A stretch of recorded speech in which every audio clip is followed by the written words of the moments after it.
Could you open your camera, please?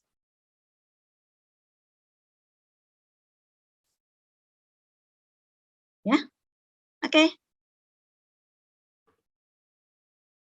Resti, Vicky, Fatun. Okay, open your camera, please.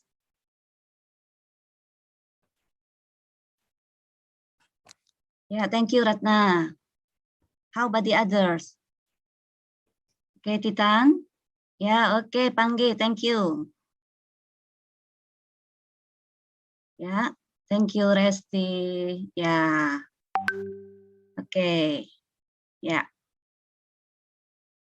Recording in progress. Okay, thank you. Okay, before we start the lesson, please reciting Basmalah. Bismillahirrahmanirrahim. Bismillahirrahmanirrahim. Okay, today we will discuss about economic valuation with Dr. Shamsul Bahrain B Rawi from University Utara Malaysia. He is the expert of the environmental economics and many research about environment and maybe natural resources economics. Yeah, Dr. Shamsul. Yes, Okay. all of Yeah. them. Yeah, Yeah. but Okay. not that much experience actually. Okay, thank you, Dr. Shamsul.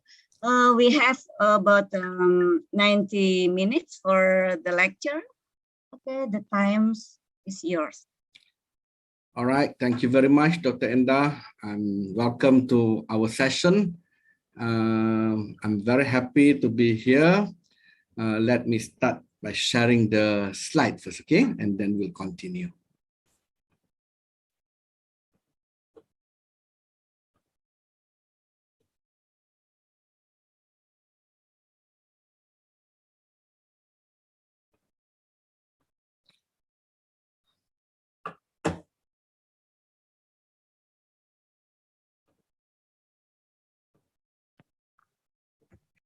Right. Assalamualaikum again, and a very good morning to everybody.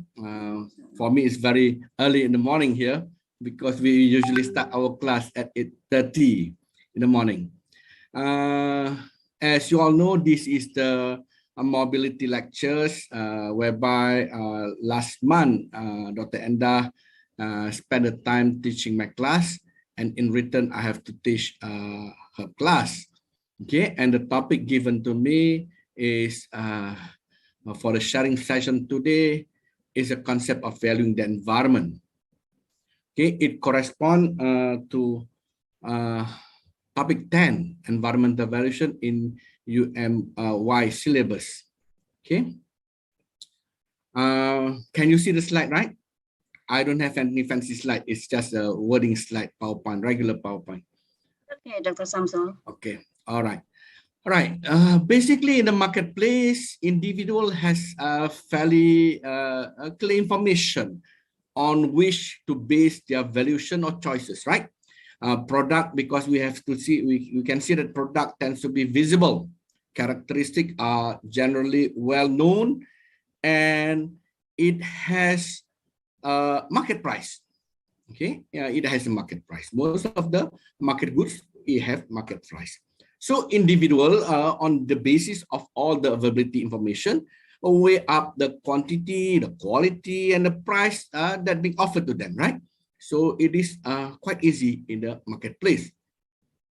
However, environmental goods and services often have no market price tag. Okay, we don't have any market price tags for the environmental goods. That is why we call it as a non-market goods. Okay, and a considerable amount of uncertainty. We are talking about a considerable amount of uncertainty that can surround the true value and the significance of the environmental goods. Okay, so on top of that, many of the environmental assets are public goods. Okay, they are public goods, and you know, you learn it from economics classes. Public goods tend to have the two unique characteristics. Okay, with this particular characteristics, it becomes more difficult for the market to evolve within this asset. Okay, so let's look at the process or at the concept of valuing the environment. Okay, why do we value? Why do we value the environment? Well, basically, in the real world, when individual, consumer, and policymaker have to do some or to make some trade-offs. Okay, they have to make some trade-offs. It is fundamental. It is, I can say, it's very fundamentally important to know what is being traded or what is the trade-off against. What are the trade-off against, right? It is not possible. It is not possible to know unless we have some idea of the economic value of the environmental asset to be involved in the particular the so-called trade-off when we make decision.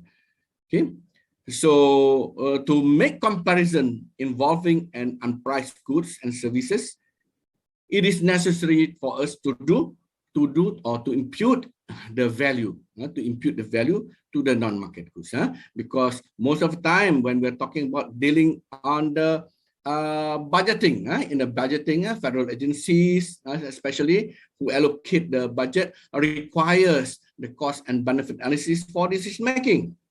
Okay, and the goal for them is to choose the most economically desirable project, given whatever limited resources or budget that we have. Okay, and on top of that, damages estimates are important for the policy design and also in a court of law. Okay, and it's very important, our exercise in environmental valuation. If we do it correctly, then it is valid in terms of value to be brought forward to the court of law. Okay, when I was doing my PhD way back in the early 2000, right? I was supervised by Professor Willis, Professor KG Willis in Newcastle University. Okay, prior to going to the UK, I was approached by a state government asking me to do a research about barakah, okay, economics and barakah. At that time, I don't have any idea about it. Okay, so when I go for my PhD, I have the opportunity to ask. Okay, I have the opportunity to ask Professor Willis. I said, "Sir, can you?" Before asking the question, he told me, "Okay, try to learn environmental valuation as much as possible, as deep as possible, as detailed as possible." Why is that? Because once you have the knowledge, you can value anything under the sun. Okay, this is his word, not my word. I'm not to that level, but that is what he declared. He said that you can value anything under the sun. So out of curiosity, I asked him, okay, "Sir, can you value, in our case, good deeds and bad deeds, right? Dosa and pahala for the Muslim, right?" And he said, "Yes, of course, you can do it." And I was stuck with that particular statement for quite a while, until I really go into a deeper concern, deeper question, deeper understanding of the what is the environmental values. Okay, I saw two chats here. Please ask the question in chat room or directly. You can. All right. Okay, this is regarding. Okay. Okay. Let me proceed.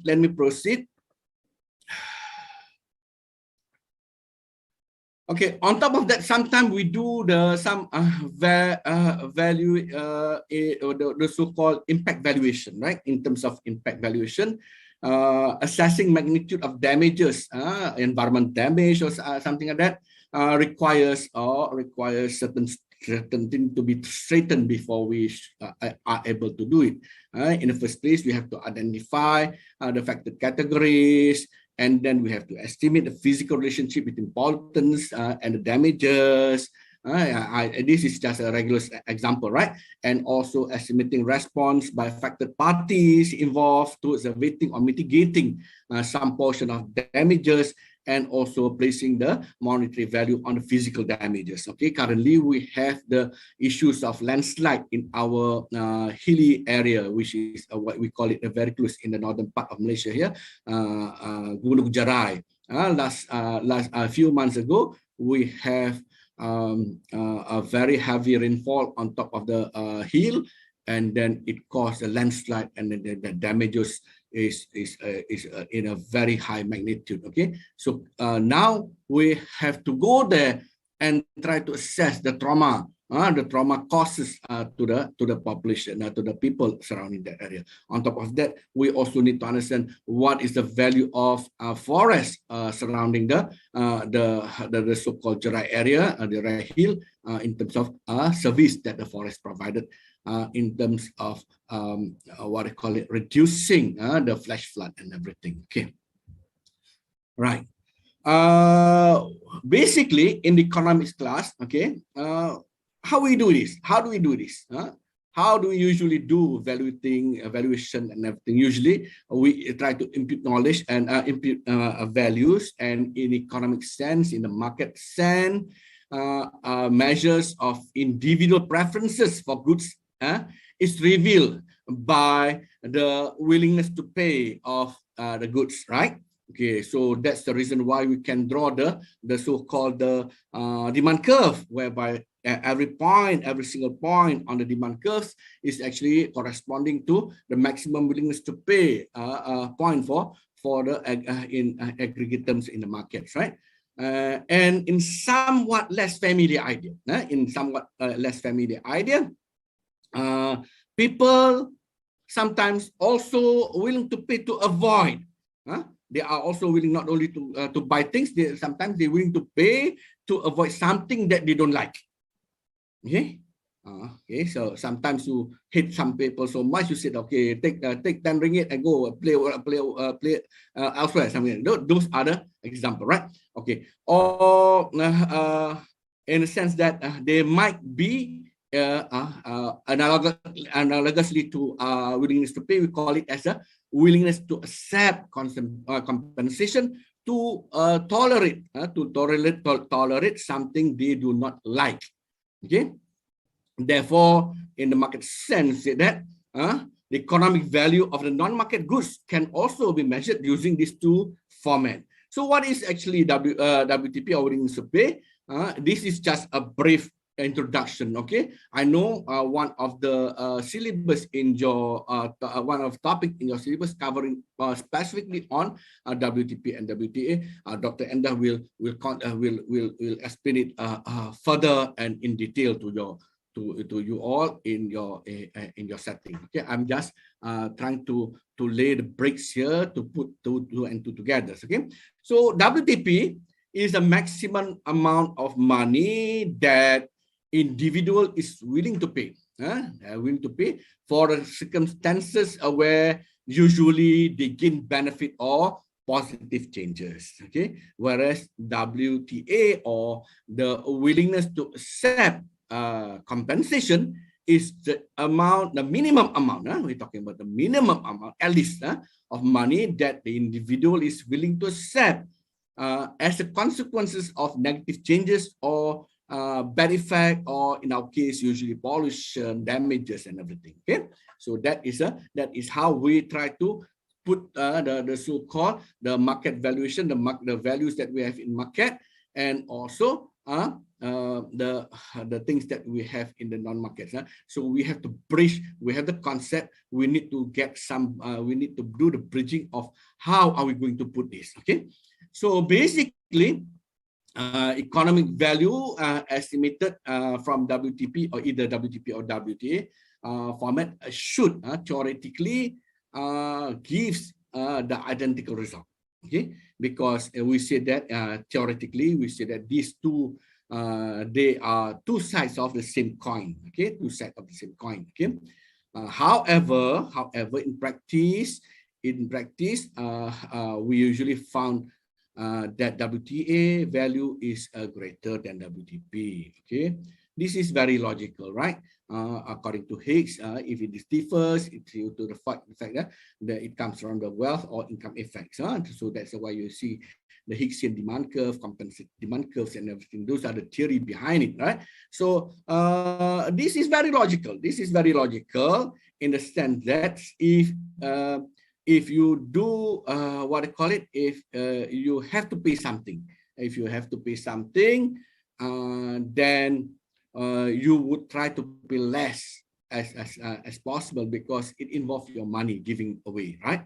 And if you were given a chance to get money from other people, you would like to get as much as possible because people are paying you. So that is the reason why. Okay. In environmental setting, for gain or losses, the application of WTP format is more favorable compared to WTA. And one of the reasons is that because calculating WTP is arguably to be much easier to measure and to estimate. Okay, right. Okay. So what is actually environmental values? Okay, what is actually environmental?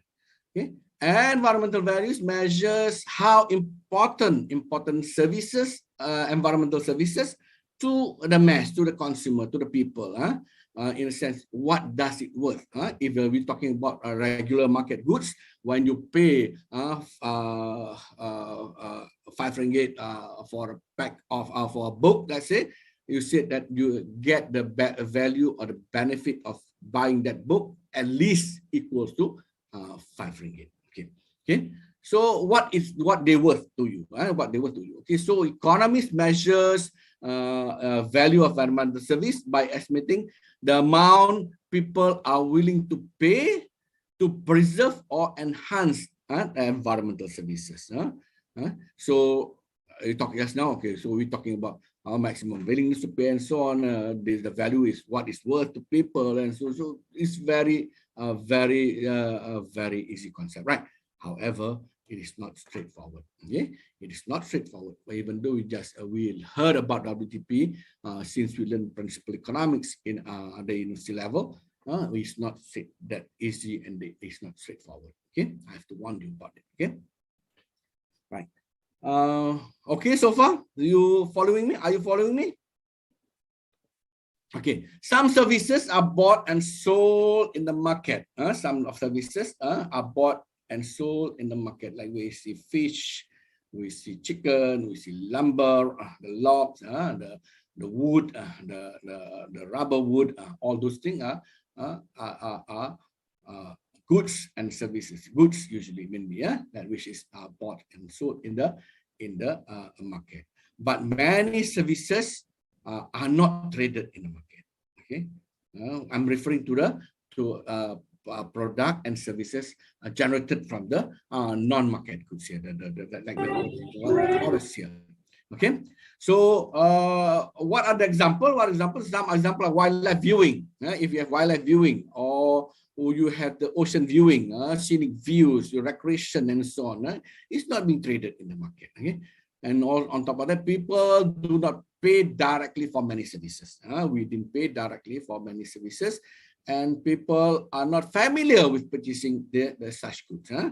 Since it's not being traded in the market, so the experience of buying and selling the so-called non-market goods is not is not a familiar setting or situation for most of the consumer. Okay, so whatever their WTP may not be very clearly defined, in the sense that, okay, we cannot just simply say that 20 ringgit is equal to the pair of jeans. No, I cannot say that, because in the non-market goods, because we don't have the experience of doing the trading. We don't have the experience of doing the trading. What is the value of looking, just sitting by the seaside and watching the ocean? What is the value that we have for the forest, instead of measuring it in terms of the log values that we do the logging process? But now it's the service as the water filters, filtration of waters, as trainers to the downpour, the rains and everything. So how are we going to do this? The question crops up: does we say, does environment don't have any value? No, we can. This does not mean that environment has no value. In fact, they are valueless. They are valueless. They cannot be valued in terms of monetary. They are valueless.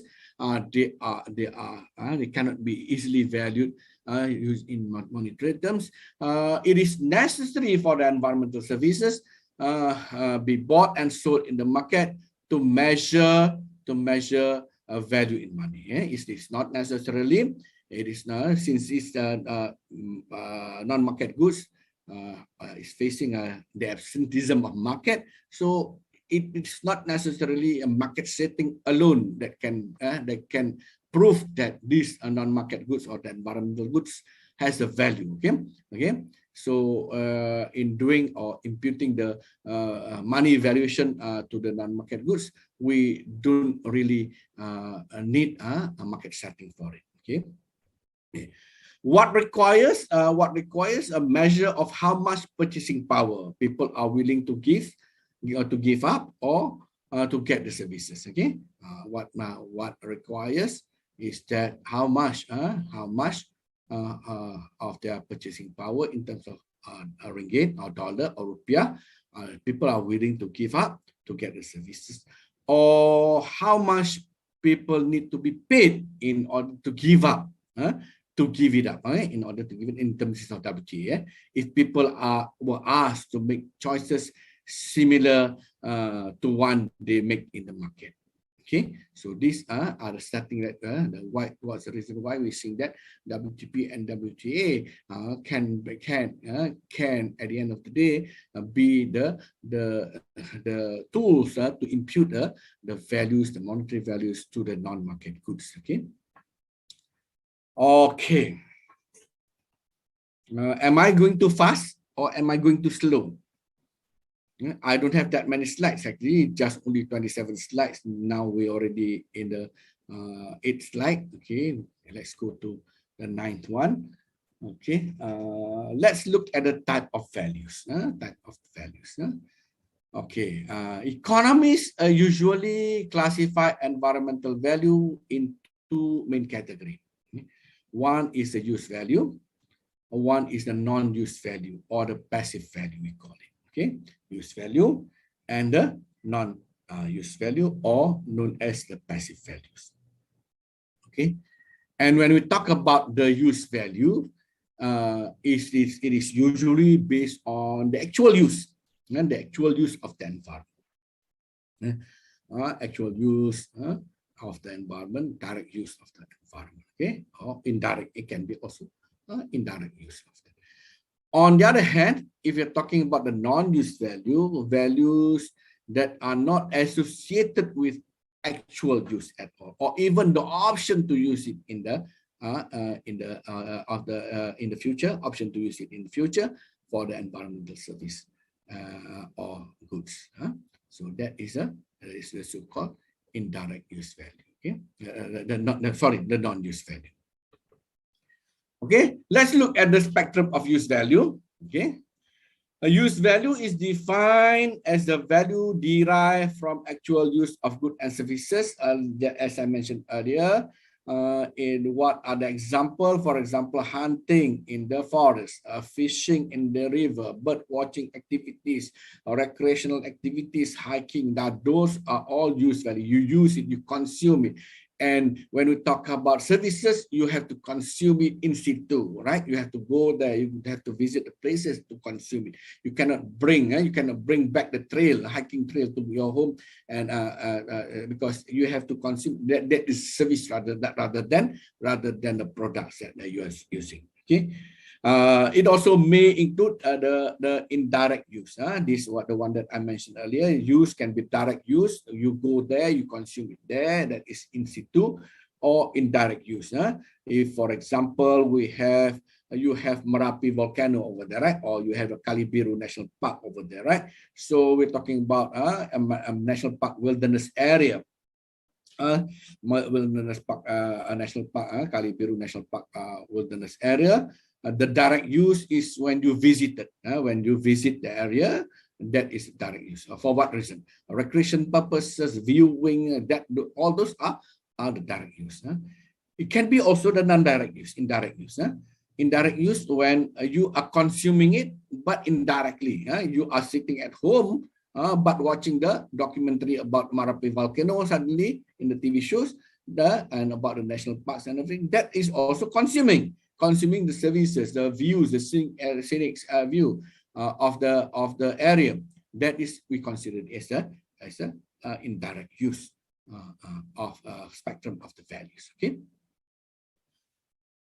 Okay, how about option values? Option values.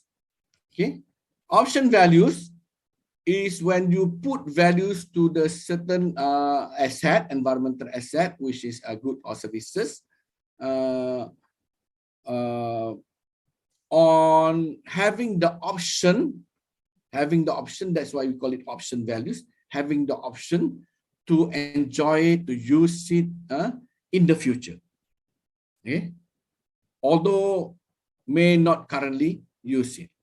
You are not using it directly, you are not using indirectly, but you have you put certain amount of value. Why it is important, the Marapi volcano or Kali Buru National Park is important for you, because someday you plan to visit it. Okay, when you say someday you plan to visit it, that falls under the so-called option values. Okay? Your option to use it in the future. Okay?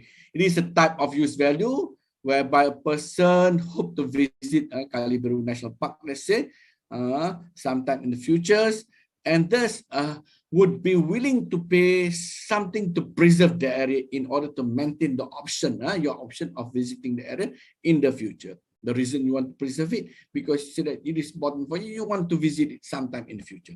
Whether or not you are visiting it yet in the future or yet now, you don't know. We don't know.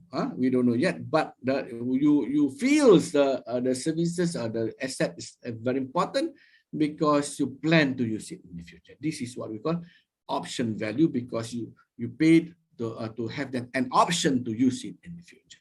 Okay. All right. You get my point or not? Okay. So I think it's very straightforward. By the name you can define it. Okay. Another one is bequest value. Okay, bequest value here, value that people place on knowing the future generation will have the option to enjoy something of the environmental good and services. Okay, this is the value you bequeath it to your youngsters, to your children, to your future generation, to your grandson, to anak cucu you, that is what you're bequeathing it. Measures by people's WTP to preserve a natural environment for future generation. And the example is a person may be willing to pay to protect national parks so that the future generation will have the opportunity to enjoy it. So we want to preserve certain areas so that not only we can use it now, not only I have the option to use it in the few years time. If I'm dead already, I want to make sure that my children, my grandchildren is also able to use it, and that the part of the making sure that my grandchildren is able to use it also to see Malayan tiger, for example, elephant, for example. Those are the bequest value, whereby I put some value now that I bequeath it to my grandchildren. Okay. All right. Okay. I will get into this. Why I put it here under the use value, and why it's not under non-use value, because some of the scholars will put it in a gray area. Okay. I'll come back to that. Okay. Let's go to the non-use value. Non-use value also referred to as a passive value. Passive value. Values that are not associated with actual use. Okay, value that is not associated with actual use, or even the option to use the service in the future. Okay, nothing got to do with your intention to use it or your option to use it in the future, and nothing got to do with your personal use. So the main component of the existent of the non-use value is the existent values. Okay, the main component of the non-use value is the existing values. Okay, right. What are the existent values? The existent values are the non-use value that people place on simply knowing that something exists, even if they will never use it at all. Okay, I put the value of making sure the Malayan tiger exists. Okay, but I don't want to come across with the Malayan tigers. If I happen to accidentally come across with the Malayan tigers, definitely I will run away. Because if not, it will ngap me. So I'm not going to see the Malayan tigers. I will see them in the zoo if I want to. But knowing the existence of Malayan tigers exists in the forests of Malaysia is very important for me. Okay, so that chunk of knowledge of having the knowledge of the existence of these particular non-market goods, we call it as a existent value. Okay, right. So example, a person might be willing to pay for national park even though they never expect or even want to go there. Okay, but simply because of values, they value the fact that it exists, or the whale in the ocean. You want to make sure that they exist. Apa lagi? For example, even volcano. You know that volcano is not stable. You don't want to be in the surrounding the volcanic area when it erupted, but you want to make sure it exists because of the landscape, because of the function to the land and soil and some sort of biodiversity and everything. So you don't want to get rid of the volcanoes, even though you believe it is not important or it is very dangerous to you, right? So you have the essence that this particular thing should exist and should be valued. Okay, a single person may benefit in many more than one way from the same environment. Okay, so when we talk about my own interest and how I put the values into certain environmental goods or services, not due to only one spectrum of the value, not only because of direct use. Maybe I value the direct use, indirect use, and my option value, or maybe the existing value, maybe all of them, or maybe only a few parts of it. Okay, that is the reason why we said that we can benefit from more than one way from the same environmental goods and services. Right. Okay, let me share with you a simple chart here. This is the total economic values of a woodland. Okay, and I reserve my discussion just now because most of the time the scholars like to put bequest value is somewhere in the gray area between use and non-use value. Okay, but for myself, I like to define it. I like to define it in the sense that the bequest value is I put it as the value that I put for others. Okay, value that I put for others. So value that I put for others, maybe because I want to bequest it to the future generation, or maybe because of my altruistic altruistic views of it. I want to make sure that other people also enjoy. Okay, so that is why I like to classify myself. Maybe some other scholars don't agree with me, but for me, I believe when we put bequest value is no longer in a gray area, because we might not be in the time when we want to use it. So in a sense that I put it in a large family of what I call as the chunk of for others value, the non-use value that I put values for others. This can be in two aspects, which is either altruistic values or the bequest values. Okay, so just now we talk about total economic values that consists of use values and non-use values. The use values come from the direct use like timber revenues. Okay, indirect use can be recreation and also the option to use it in the future, right? And when we come to the non-use values, I will mainly talk about the existing value, preserving the biodiversity of the forest and woodland. And also we talk about bequest value. And as I again address it, some scholars put it in the gray area between.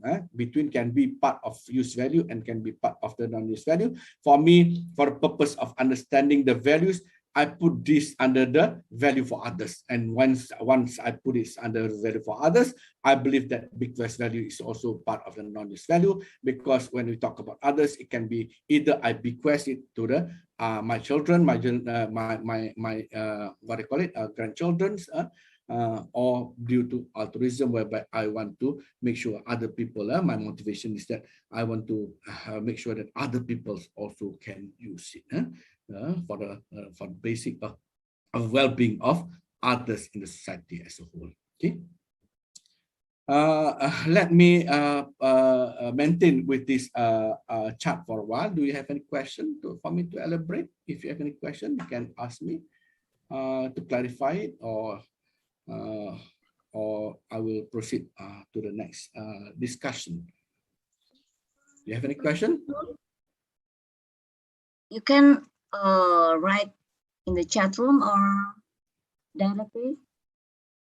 Yeah, it's up to you. You can do it in the chat room. I can also check in chat room. If not, you can just turn on your mic and ask me the question regarding the whole set of the total economic values. Yeah, if you can see if you get the idea that there is no question. Actually, it's very straightforward by definition.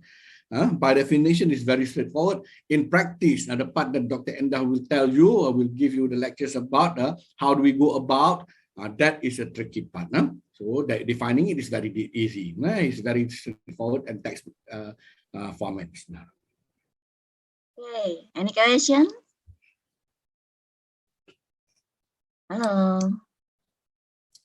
I guess we have the same crowd, Endah. Very shy student. It's okay, no problem. We are used to this. In ODL, we are used to this. Okay, let me proceed. Okay, let me proceed.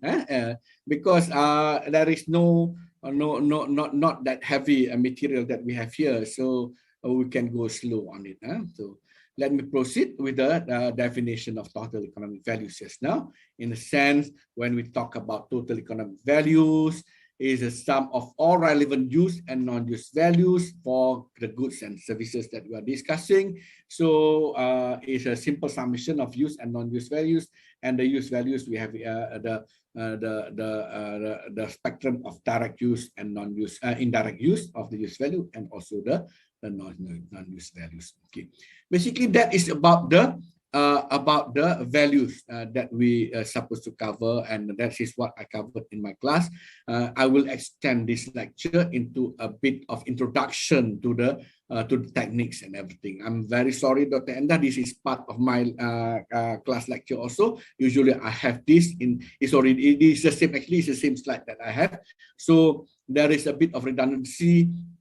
The one that you're going to cover in the method. But I'm sure a lot more that you will be covering, because I will just give the introduction. Okay, let me proceed with it. Okay.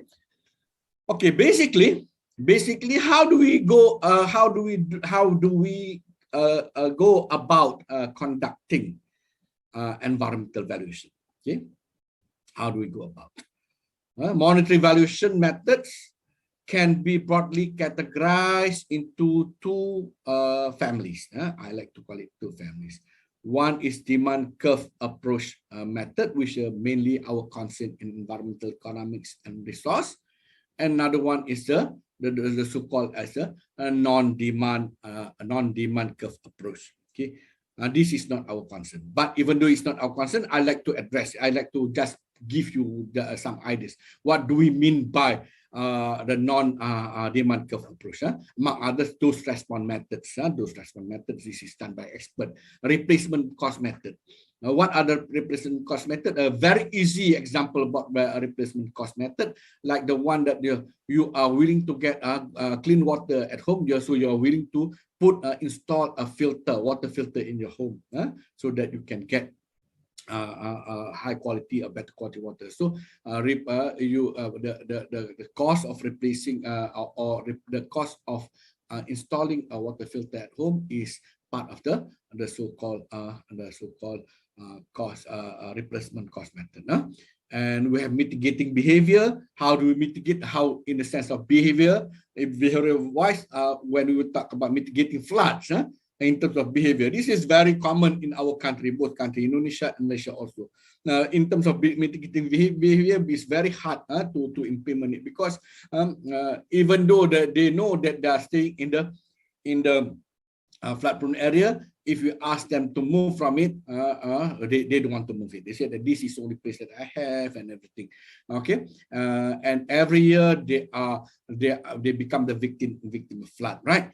So in a sense of mitigation behavior, we look at how they react in terms of try to reduce their behavior, reacting how to reduce the impact of flood, for example. Like in some places we have houses that is being built in a very high and tall structures. And we have also opportunity cost approach. We compare opportunity cost approach and the approaches. These are all the so-called non-demand curve approach. Again, if I keep on reminding you, this is none of our concern. Okay, in the syllabus. Okay, what we are more concerned is the demand curve approach. And demand curve approach can be distinguished in two different family. One is the so-called stated preference family, or stated preference methods, or stated preference techniques. Another one is the reveal preference technique. Okay. This is just a brief overview. As I mentioned to you, you will learn it in depth with your lecturers, with Dr. Indah. I think it corresponds to the topic 13 and 14 of your syllabus. Okay. So, but at least you heard it from me as an introduction, and you can ask her about the technical part of technical ways of doing so. Okay. All right. Okay, what are the stated preference technique? Okay, stated preference techniques is using survey. Okay? By its names, it's we ask people to state, to mention, to address their preferences, their preferences towards something. That is why we call it as a stated preference technique. Okay, how do you want to ask them to state, to express their preferences? We have to use method. We have to use some methods, and usually we use a survey to ask individual explicitly to place value upon environmental asset based on the hypothetical scenario, or we ask them to make trade-off among different alternatives. Okay. Two different situations. One thing for sure, one of the alternative is we create hypothetical scenarios and ask them to dwell and understand the scenarios of the changes in quality, environmental quality and whatnot, and ask them to put value on that, to state their value or the preference on that. Or sometimes we can address them in terms of alternatives and ask them to choose among the alternatives. Okay. And the beauty of stated preference technique is that it is able, or it can estimate both the use and the non-use spectrum of values. The beauty of stated preference, because we ask people directly, we can measure both a spectrum of values, which is the use values and the non-use values. Okay. And specifically in stated preference, we can usually divide it into two big families again, two big families, which is or two components of stated preference, which is one is the contingent valuation methods, another one is choice modeling. Okay, when talk about contingent valuation methods, it's not contingency plan or whatnot. It's a contingent valuation method whereby we put values contingent upon something. What is upon something? The so-called the hypothetical scenario that we address to them. So that is what we call as a contingent evaluation method, CVM. Okay. I always come across with some people who think that they know about this method. They say, oh, it's a contingency plan, everything. And then we know that he's not an economist. He just heard the words and they start to interpret it themselves. Okay, when we talk about choice modeling, we have the theory of behavior, theory of choice. So we put in a setting of choice and ask them to make choices among some alternatives or to rankings and everything. Those are the so-called choice modeling. You will go detail in the methods later. Okay, I just give you the very basic what do you call it? The very basic picture of it. Excuse me for a while, okay? Let me. I'm very sorry. Let me stop it just a bit, just a minute, okay?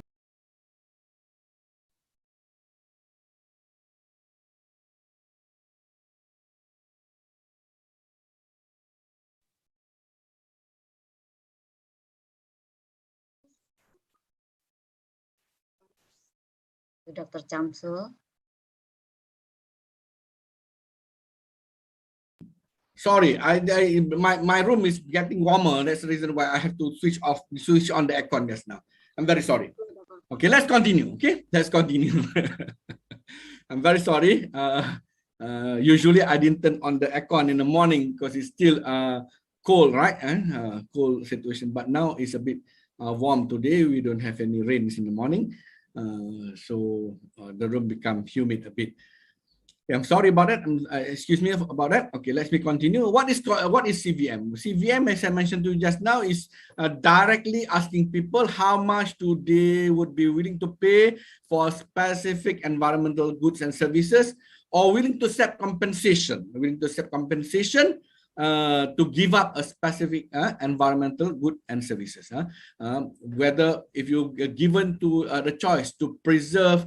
To improve water quality, how much you're willing to pay to see the improvement in the level of water quality, like from the river quality, from boatable to fishable to swimmable to drinkable, for example. If we're talking about a compensation in the sense that you have to give up. I want to take this environment goods or services. I want to take this piece of land, this part of green patches in the very close to your area to develop it. Okay, now you have to sacrifice the area already. So when you sacrifice it, how much can I compensate? You give money to you so that you feel very similar in terms of utility of having the green area being taken away from you. So these are the type of things that we do in CVM. So we ask people to state their willingness to pay contingent upon specific, hypothetical scenario and description of environmental services. Okay, and you can ask the value of the whole good and services. This is a thing that about contingent valuation method. When you talk about good and services, you mean by the whole goods, the whole forest, the whole river system, the whole lake. That is a situation in CVM. Okay. Whereas when we talk about choice modeling, we describe. I'm sorry, Dr. Shamsul. Yes. There are questions about the altruistic and non-values. Okay, hold on. Let me check the chat. Okay, Okay. Fitra asks. Fitra asks. I wanna ask something, sir. I don't really know about altruistic values. Can you tell me about it? Like what the altruistic value means and the example. Okay. Very simple example to make it very comprehensible to you. If when sometimes when you walk around the street, you see some poor people who are hungry. Okay, so you give up your lunch money to pay for the food. Okay, so giving up your lunch money is supposed to be meant for you, for your lunch, but buying food to the poor is actually an altruistic act that you do. And why do that? You feel proud, you feel happy and seronok and syukur about yourself, and also are able to help the poor. These poor people, it's nothing got to do with you at all. Nothing to do with you at all. But you know that knowing that those poor people also able to eat, not sleeping in hunger, not to go to bed in hungry, empty stomach, and you are enjoying steak and all those burgers and everything at home, is the act of your concern, altruistic views of these views. So you are acting on behalf of other people. You are acting on behalf of some other group of people. You are doing it to make sure that these people have the things, the goods, the environmental goods and services being preserved to them, because you know that it is also important to them if it is not important to your children. Okay, so that is the example of very direct example of altruistic values. If I answer your question, is it clear? Fitra, clear? Fitra, is it clear? I think it's clear, Dr. Shamsul. Right. Nana asked, I want to ask in non-value, you're right about existent value. Can you explain again what the meaning about it? Because I still confused. Okay. The existent value is the knowing something exists. As I mentioned to you just now, my example is, okay, what do you have? What do you have in Indonesia which is you don't think it's it is useful? Crocodiles in the river. You don't want to encounter the crocodile, many right? crocodiles in Kalimantan. Crocodile in Kalimantan, right? Okay. But you know, crocodile, even though it's dangerous to you, even though you don't want to come across crocodile, is a very important object that it's very important species being created, right? So there must be balance between crocodiles and some other food chain of it that it helps the biodiversity of the area. Okay, but you don't want to come across the crocodile, right? You don't want to be among with the crocodile, because the crocodile definitely will bite you, definitely will eat your leg, right? But you still put values. You still put the values that crocodile must exist. I'm still willing to preserve this crocodile species because I know crocodiles is important. Okay, important in what sense? In terms of biodiversity balance, in terms of production, leathers and everything. That is also, if we don't have crocodiles in the river, you will face issues of predator fish, because crocodile will eat this predator fish. So these are the balance. Even though you don't like crocodile at all, I don't like crocodile. I don't want to be with crocodiles. As I'm giving you the example of Malayan tiger just now. I don't want to be close to Malayan tiger, but I know Malayan tiger is important. The existence of Malayan tiger, the existence of this crocodile is important. So I'm willing to preserve it. When I said I'm willing to preserve it, I'm willing to pay to make sure the species is being protected. If the WWF, a Worldwide Fund for Nature, come to me, sir, would you contribute to our fund in preserving Malayan tigers? I said yes, by all means. I give them 50 ringgit. Let's say that 50 ringgit is I put to make sure that Malayan tiger exists. So that 50 ringgit is actually my existent value spectrum for the existence of Malayan tiger. Remember, I don't want to be with Malayan tiger.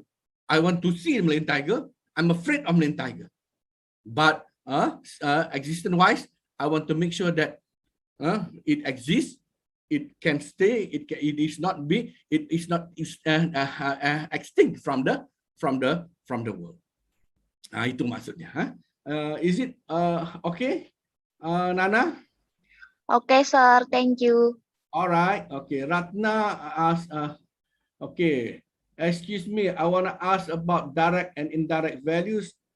how we determine the values of each product that is not marketed, and do we value direct or indirect with same values? Okay, basically the idea of imputing the market money value to the non-market good is very similar as the way we are applying the WTP concept, WTP, because we are talking about how much does it worth to you. So imputing the dollar and cent to the, or putting the price tag to the non-market goods, regardless it's direct or indirect use, is using the concept of WTP or WTA just now. Right. It is easier in terms of direct use, because sometimes the direct use is the direct consumption. If you go to the piece of woodland forest, the direct use of it is timber. Timber production from the forest, you chop it down, you clean it, and you sell the timber. That is direct use. You can measure how much is the value of timber in the market value. So that is direct use. But in terms of indirect use, you going there, visiting there for recreation and everything, that is a bit hard to measure, and that is where we are using all this technique that I'm about to explain briefly before you go into deep with Dr. Indah. Okay, I have another question here. Rizky said that why it is necessary to carry out an economic valuation of the ecosystem or environment, and how can it actually overcome environmental damage? This is a very good question, Rizky. Okay, why it is necessary? Just now we're talking about trade-off, right? We're talking about trade-off. Okay, so when we talk about trade-off, usually resource trade-off is very important. In terms of policymakers, they have the limitation in terms of budgeting. When they want to decide some allocation for programs, they have to decide among the whatever budget or allocation that they have yearly in terms of funding. That is the decision making. Okay, why it is necessary to carry out an economic valuation? It is necessary to carry out because there is no market for these non-market goods. That's the reason why we do it. Okay, because if we cannot present the dollar and cent value to the policymaker, they won't look at us. They are looking at the, let's say, for the forest, again for the forest, right? If you're talking about the value of forest to the policymaker, they will always see about the how much the value of the timber that they can extract from the forest. That is just only a spectrum, a small chunk of the value of the total economic values that we have in terms of direct use of it, in terms of the market value of timber. And remember, the forest function not only providing timber, but it also providing some other ecosystem services, like as I mentioned to you about as a filter process in terms of downpour of rain. We're talking about carbon sink. We're talking about biodiversity in the forest. We're talking about some other medicinal plant that we haven't discovered it yet in the forest. So these are the things that we are not knowing yet. Okay, so that is the question, the answer about the why we are necessary to carry out economic valuation on ecosystem or the environment, and how can we actually overcome environmental damage in real life. Okay, right. Let's see. Okay. Also, yes. There are questions. Ferry asks, can the concept of risk sharing be used for market system product? No, Ferry asked. Okay, I'll go back to that. Okay, I'll go back to that. I missed that one.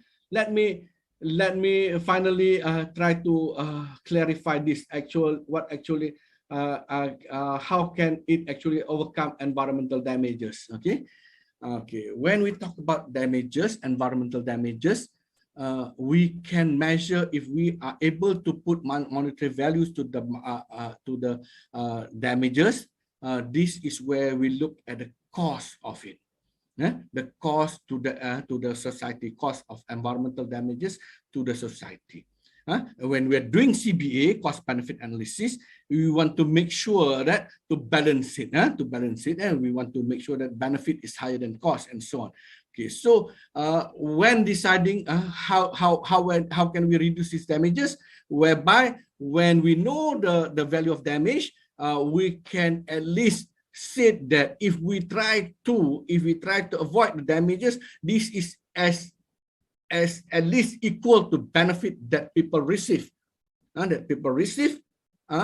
by avoiding the damage. So if that is a very big amount of money, or a decent amount of money, and we told the policymakers, these are at least the budget that you should allocate to the program to reduce the damage.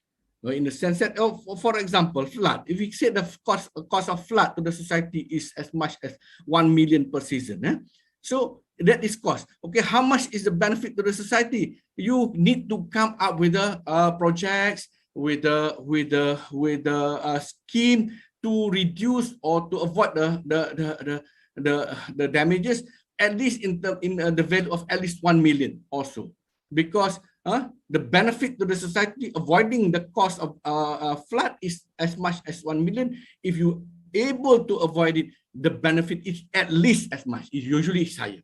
So that is the reason why. Okay. What is the question that I missed just now? Okay, hold on. City asked. Is it city? What? Ferry and city. City first. What do you think about issues of oil palm plantation and oil plantation cause climate change, and whether this can affect environmental values? Definitely. Okay, definitely. This is where the spectrum of cost benefit analysis that I mentioned to you. Okay, so when we talk about doing valuation, we are not arbitrary trying to do the valuation so that we want to avoid development. No. That is not necessary. If we do the benefit cost and analysis, the valuation, and we figure out the cost to improve the environment, the cost of preserving the environment is higher compared to the benefit of the project or plantation process that we have, then in the opposite way, development that we have with the plantation process and so on will produce a higher income, higher benefit to the society compared to preserving the patch of forest. So we have no choice. Actually, we have to go for the policy analysis, whereby we have to decide. Yes, suddenly we do all the plantation, come issues about climate change. This climate change is an international issue whereby it should address. In the sense that when we do the valuation in the first place, we are not considering the so-called non-use value function of the forest, and in the sense of reducing or handling the climate change issues. So that's a flaw in that situation. Okay, I have a lot of questions here. Ferry asks, can the concept of risk sharing be used for the market system product if the situation is urgent? Risk sharing. I'm actually I'm not familiar with risk sharing. I couldn't address this. But basically, if you take the insurance market as an analogy, risk pooling is risk sharing. Okay, it will result into a higher benefit because some of the people who has the high risk and some people have the low risk, or some people are in the risk of a situation, or some people in the as a risk taker situation. So when you pool the risk, you prorate the risk. That is what we call risk sharing. That is to my knowledge. Okay. In terms of your question here, I'm not sure whether I'm answering it or not. Okay. Let me go to some other question. Vinny asks, the economic value is assessed or seen from the benefit or impact given by the activities on the environment. How can we see the economic values on the environment of the environment is not used or never used.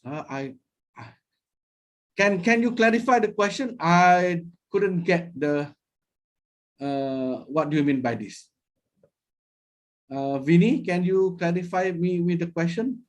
Vinny, you can ask directly to Dr. Yeah. Shamsul.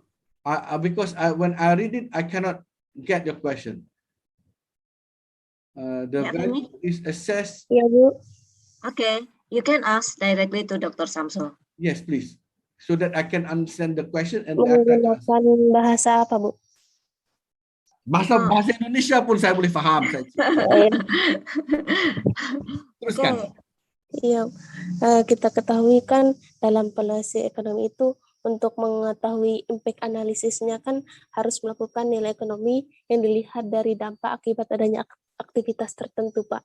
Jadi misalnya bagaimana kita akan melihat nilai suatu ekonomi atau lingkungan jika lingkungan tersebut misalnya memiliki nilai guna akan tetapi tidak pernah dimanfaatkan, gitu Pak.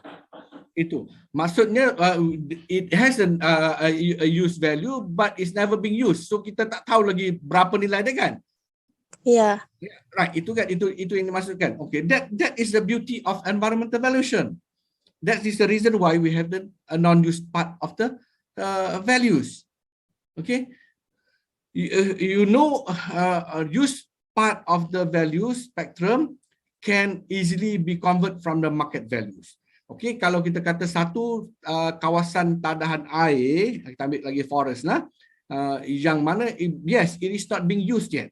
You kata ada nilai gunaan tapi masih lagi belum diguna. Alright.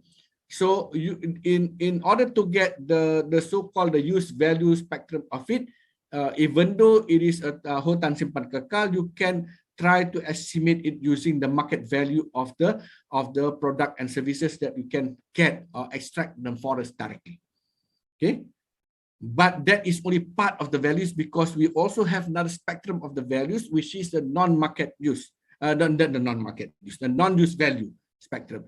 And in terms of the total economic values, we have to add the whole spectrum from the use values and also the non-use values. Okay, it's true. Most of the time we are dealing with the things that we have never used yet.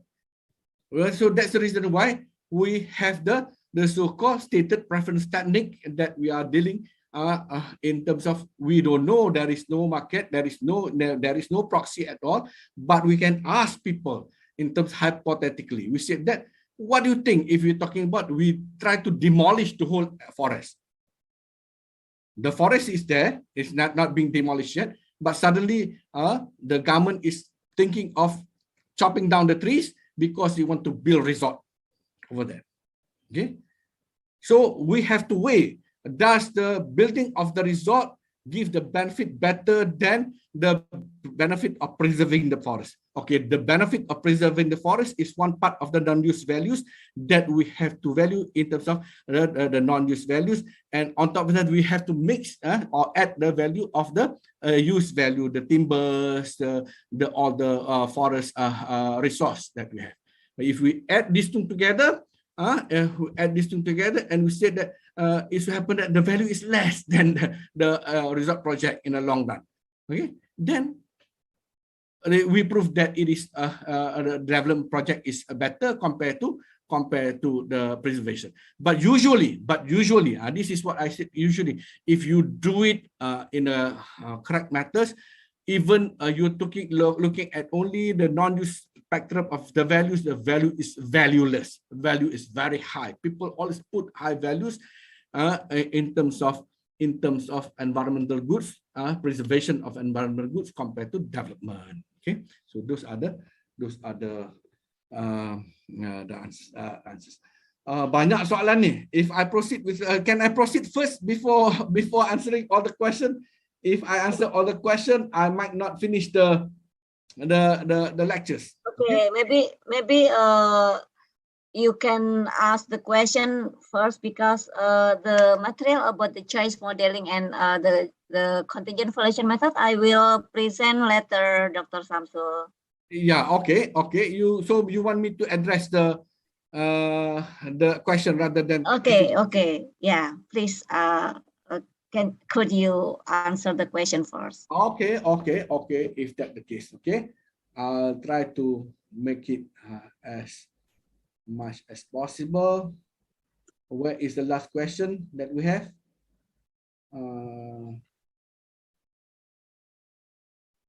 Can you track the question, Dr. Endah? Ratna, you lost answer after Vinny, yeah.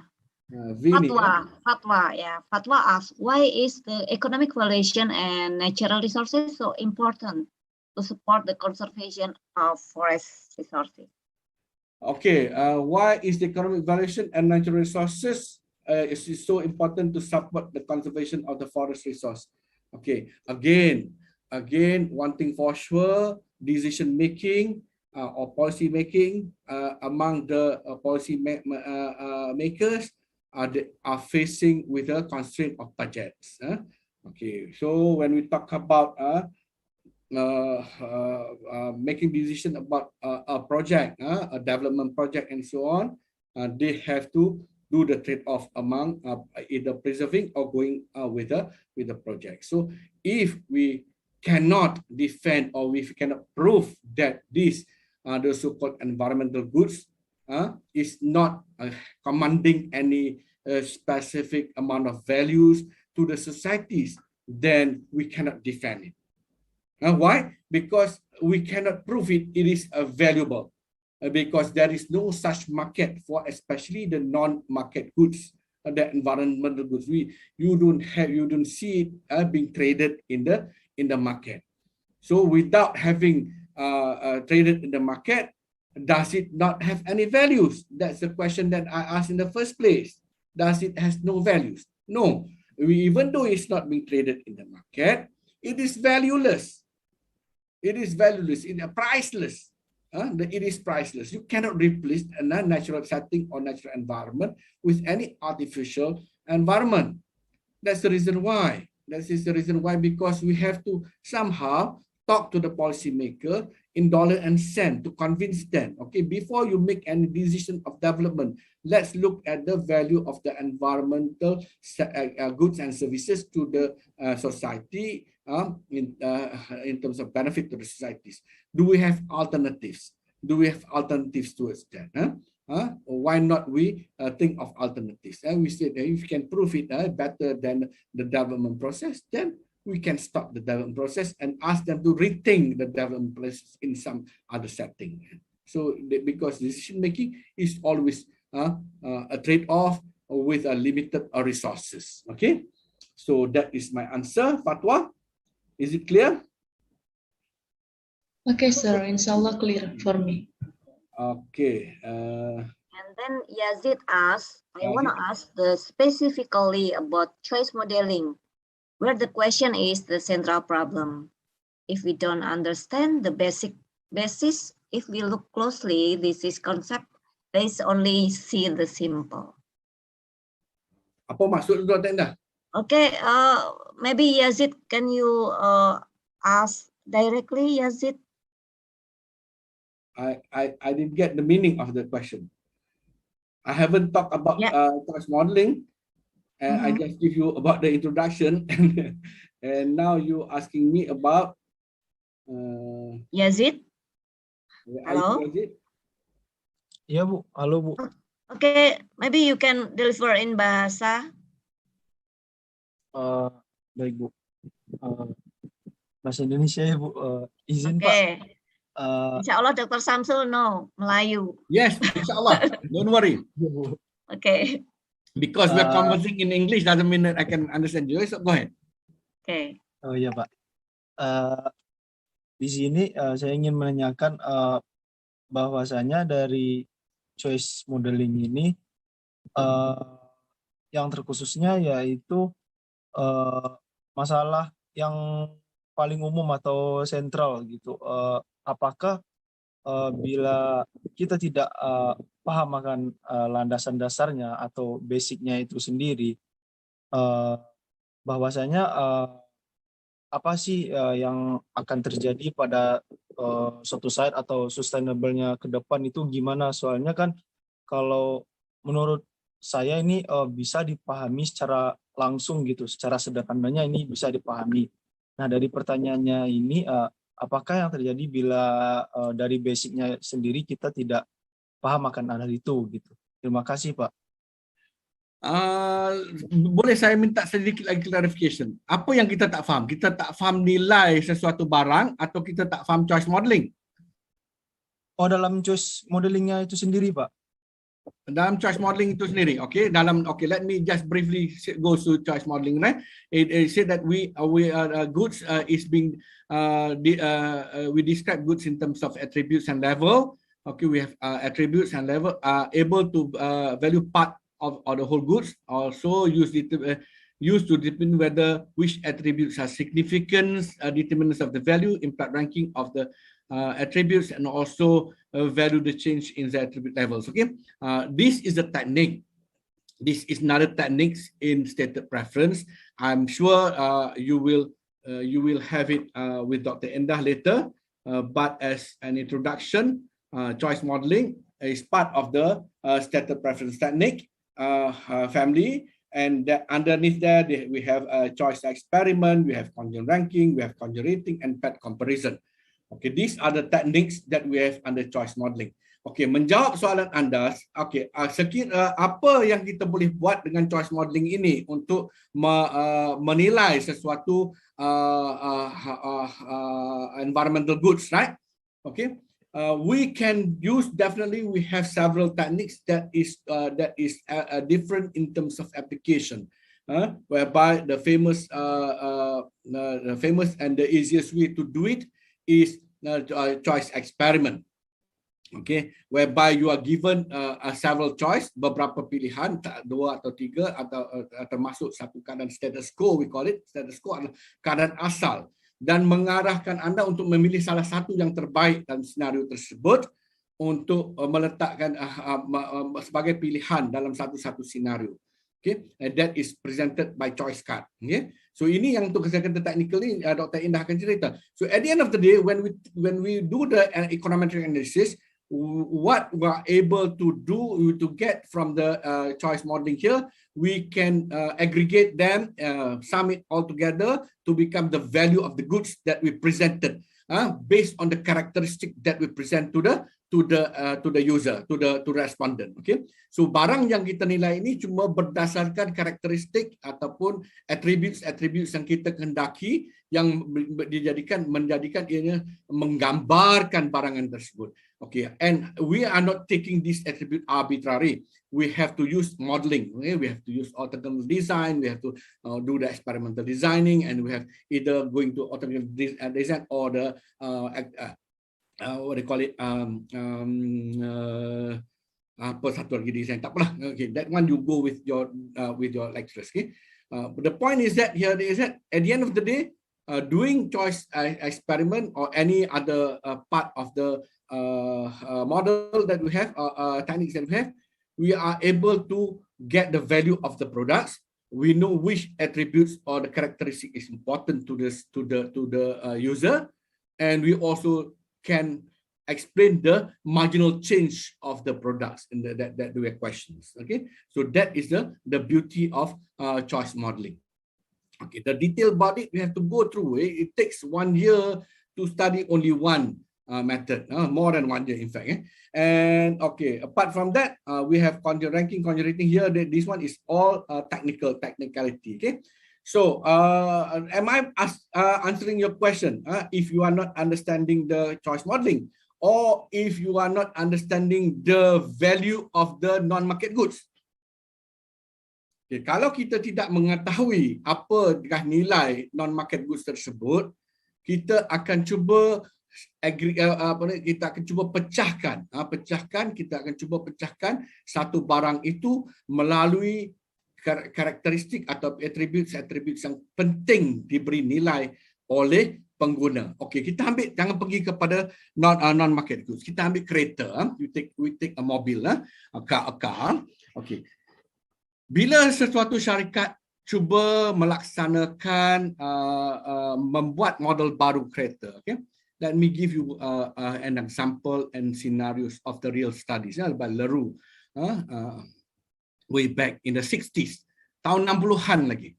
Tahun 60-an lagi, economist by the name of Leroux sudah melakukan kajian terhadap alternatif bahan api kepada kenderaan. Salah satunya, apakah perbezaan yang orang sanggup bayar kepada sebuah model kereta baru yang menggunakan electricity. Okay. His study is in the 60s. Pada zaman itu harga minyak terlalu rendah. Jadi pada masa itu juga teknologi bateri masih belum wujud secara efisien. So the cost of having electric car is very expensive, and the cost of a regular car using fuel is very cheap. Fuel is cheap, electricity is become expensive. That is reason. So in order for the producer to market electric car in the 60s, they have to ask people, do you willing to pay if I sell you kereta A, Toyota Kijang atau Toyota Avanza menggunakan petrol, dan satu lagi Toyota Avanza still menggunakan electricity. Yang mana you nak bayar? Whereby the price of electricity cars using batteries or hybrid is always much higher than the petrol car. Okay, karakteristik yang dilihat dalam harga bayaran terhadap kereta tersebut adalah penggunaan bahan api yang berbeza. Jadi di sini perbezaan harga yang cuba dinilai oleh ekonomis pada sifat kereta itu, karakteristik kereta itu adalah perbezaan bahan api dan perbezaan kesanggupan membayar terhadap pengguna kereta tersebut di kalangan pengguna. Sekiranya harga yang sanggup dibayar oleh pengguna itu menyamai dengan kos nilai, covering the cost of producing electric cars and viable to sell in the market, then they will proceed with selling it in the market. Okay. Unfortunately, in the 60s, when people they ask people whether or not you want to pay extra to get electricity car, most of the people don't like it. One, the price is so high. One thing for sure, charging process is too long. Another thing is that as compared to petrol car, it just takes 5 minutes, 10 minutes to refill it, and the distance that you can cover with a petrol car is much longer compared to electricity. It takes 5 minutes to refuel a full tank of petrol car, but it takes 8 hours to charge a battery for electric car.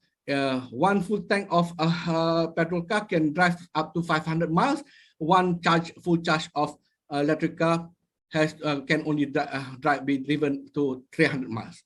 So compared to that, people are not willing to pay for the electric car, even though it is a very good environmental friendly products at that time. Itu gambaran kepada consumer product. Begitu juga dengan barang-barang yang tidak mempunyai nilai ini. So apa nilai yang penting? Sebuah forest, one forest itu, hutan itu ada fungsinya. Fungsi secara terus adalah penghasilan kayu-kayan dan juga rotan atau buah-buahan daripada hutan tersebut. That is what we have the direct use. The non-direct use, the indirect use, whereby if we preserve it, we can develop an ecotourism site, and we can generate income from the existence of the forest and people visiting it for recreation purposes. Okay. Apart of that, we can also tell the values of the forest acting as the kawasan tanahan air or as a biodiversity bank.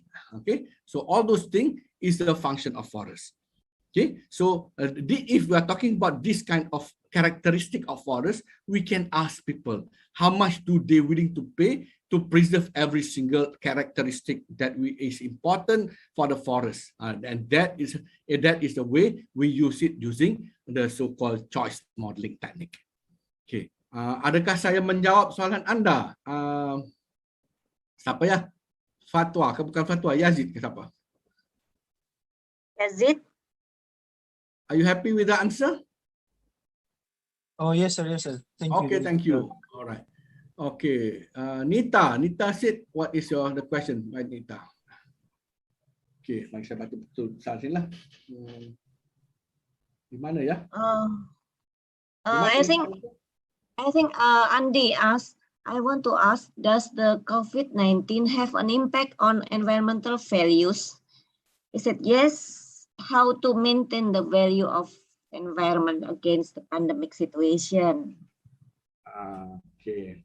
What do you think? Does COVID-19 has impact on environmental values?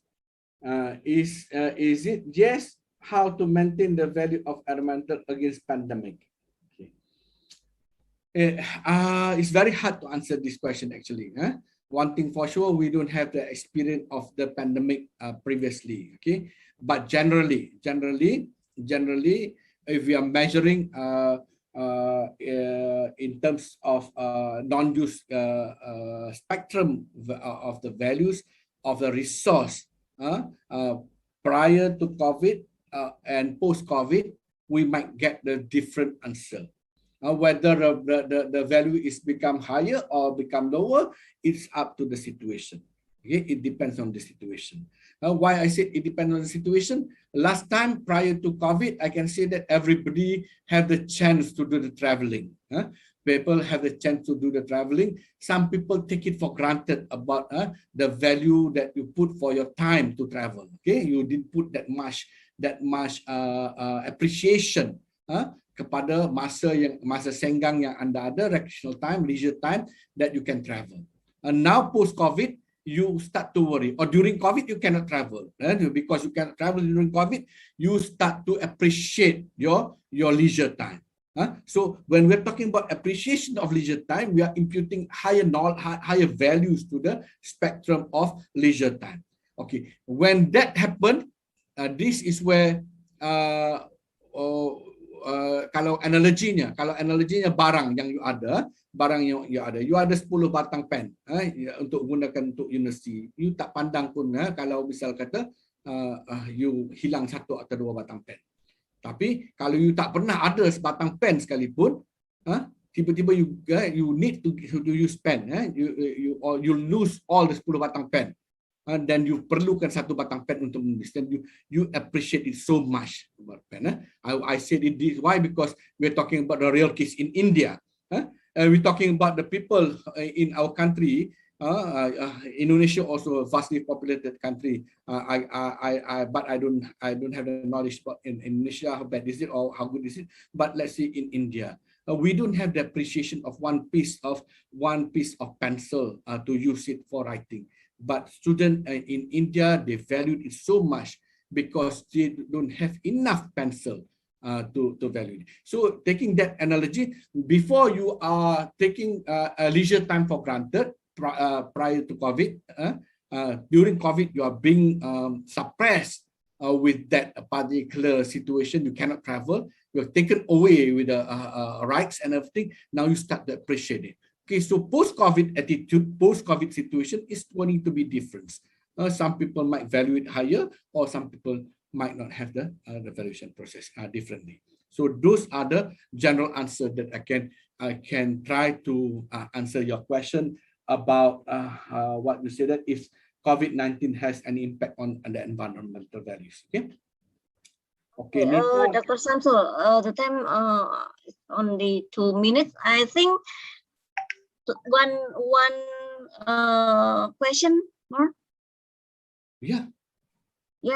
From Nita, I want to ask about the willingness to pay. The definition of willingness to pay is the maximum amount of money that individuals are willing to pay for circumstances in which they get benefit or positive changes, but they are still exposed to the risk that happens or not, doctor. I didn't get which one is the question. Okay, Nita, you can directly ask to Dr. Shamsul, please. Nita. Thank you. Okay, ya Nita. Yes, go ahead, Nita. Sebelumnya maaf, dokter, I'm menjelaskan pakai bahasa Indonesia. Yeah, sure, no problem. Okay. Willingness to pay kan ketersediaan nilai maksimum yang diberikan oleh masyarakat ya terhadap penyedia jasa lingkungan atas perubahan positif yang terjadi. Lalu apakah dengan nilai maksimum yang diberikan oleh konsumen ya atau masyarakat ini ada dampak atau resiko juga yang mesti diterima gitu oleh masyarakat itu sendiri, Sir. Risiko yang macam mana tu? Kan maksudnya kalau willingness to pay kan misalnya ketika kita misalnya ingin mendapatkan kualitas lingkungan yang terbaik, berarti kan kita harus mengorbankan sesuatu. Nah, berarti ada resiko ya yang didapatkan atau yang terjadi atas perubahan lingkungan tersebut. Definitely. You have to. That is the trade-off. Nombor satu, Nita, let me make it quick. You have to go back to the definition of demand curves. Demand curves is macam mana wujudnya permintaan. Permintaan itu wujud apabila adanya kesanggupan dan kemampuan membayar, willingness and ability to pay. Willing and able to pay. If you are willing to pay but you are not able to pay, you cannot have demand. Meaning that if you're willing to pay, you do this valuation process, you have a very high willingness to pay, but you are not able to pay. So it's not true. That is not a true value that we get. If you are able to pay, you are so a millionaire that you are also able to pay as much as you want because you are rich. You can pay any numbers, but you are not willing to pay that for the preservation of the environment. Still, it's not materialized. It didn't become demands. And if this situation, if we have this kind of thing in our experiment, in our analysis, in everything, that is not a real demand. So this is being, we have to clean all this information away from the experiment that we have to generate what is the WTP that people put on the environment, under the so-called non-market goods. Okay, itu yang saya boleh clarifikan sedikit. Saya rasa kerisauan anda adalah kalau kita bubuhkan maksimum WTP kepada satu-satu barang itu, apakah do we have to sacrifice? Adakah value itu we blow up the number whereby we have to against the development? Saya juga sebutkan tadi, walaupun kita membuat kajian berkenaan dengan kesanggupan membayar orang untuk sesuatu barangan, nilai yang diletakkan pada satu barangan, kita bukan melaksanakan kajian itu secara arbitrary untuk membuktikan ianya berharga, bukan. We have to be very neutral about it. We have to get the true value. Once we have the true value, we have to compare with the cost and everything. Di situ baru kita melihat pada gambarnya. At the end of the day, your topic in your class also, the last point is CBA. CBA is the complete process of this valuation technique. Getting a small fraction of the value of use value or non-use value in the spectrum of value is cuba melengkapkan maklumat-maklumat dalam nilai benefit dan juga nilai cost yang kita cari. Itu yang saya boleh sampaikan. Saya rasa, is it clear? Clear, Dokter. Thank you. Okay, I guess we are running out of time, right? Yeah, welcome me. Ibu, Endah, are we running out of time? Yeah. Okay. So I think I should stop there, right? Yeah, it's the interesting session, Dr. Shamsul. Thank you so much for for answering the many questions from students. Okay, and student, could you open your camera? We take the photos with Dr. Shamsul for close the session. We have so many students here. We have 150 odd students. Can you turn on your camera? Yeah. We can have a photo session. I'm very happy to be with you today. And very delightful to be discussing it with you. Thank you for being a very good crowd. A lot of questions sampai tak sempat nak jawab. It's okay. Maybe the next letter we can see at the other event, Dr. Shamsul, Inshallah. Okay. The admin will take the photo, please. Maybe more than once. Okay. So Please, admin. Count. Okay, Miss Enda, thank you. Yeah. I will take photo. This about 7 slides, 6 slides. Maybe I want to take the first slide with Mr. Shamsul Rawi and Bu Enda. Let's be ready. And 1, 2, 3. Thank you. Thank you. and then wait a minute, sir. I'm not And then going to the take any photos. Okay, please share it with me. Okay. okay, Thank you. I will share Yeah. too. And the second,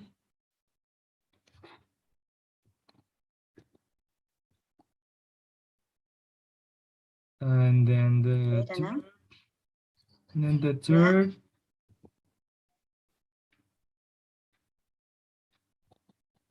Wait, Next. next.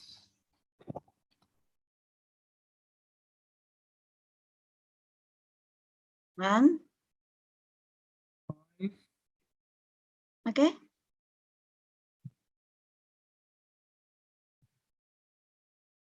Yeah, Danang. And the last. Okay, done, Okay. Miss Brenda. Okay, Thank you. thank you. Yeah, thank you so much, Dr. Shamsul, for the session, and inshallah we will meet in the other event. Thank Thank you you. very much for inviting me. Yeah, give applause for Dr. Shamsul. Thank you. Ya, wabillahi taufiq wal hidayah. Wassalamualaikum warahmatullahi wabarakatuh.